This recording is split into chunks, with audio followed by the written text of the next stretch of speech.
لله الذي وسع كل شيء رحمة وعلما،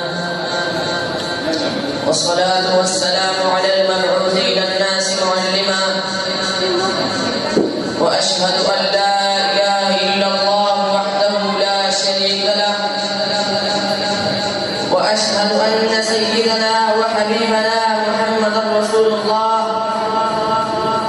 القائل فيما صح عنه: طلب العلم فريضة على كل مسلم، صلى الله عليه وعلى آله وأصحابه وسلم، الذين ضربوا أروع الأمثلة في طلب العلم حتى صاروا نجوما يهتدى بهم، وقادة في الخير يهتدى بأفعالهم، وسلم تسليما كثيرا كثيرا.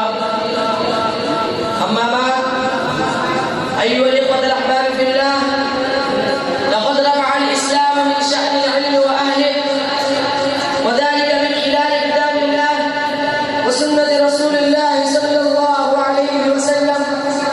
أما من كتابه العزيز قوله تعالى: قل هل يستوي الذين يعلمون والذين لا يعلمون. وواضح من خلال هذه الآية الكريمة أن القيمة التي جعلها الله عز وجل وسيلة للترجيح بين خلقه العلم. ولما رفع الله عز وجل المؤمنين خص العلماء منهم بفضل الدرجات فقال: يرفع الله الذين آمنوا منكم والذين أوتوا العلم درجات. ولم يرحم الله جل جلاله نبيه في ازدياد من شيء سوى العلم فقال: وقل رب زدني علما. وقال عز وجل عن كلمة المشهود: وهي كلمة لا إله إلا الله، فقال: شهد الله أنه لا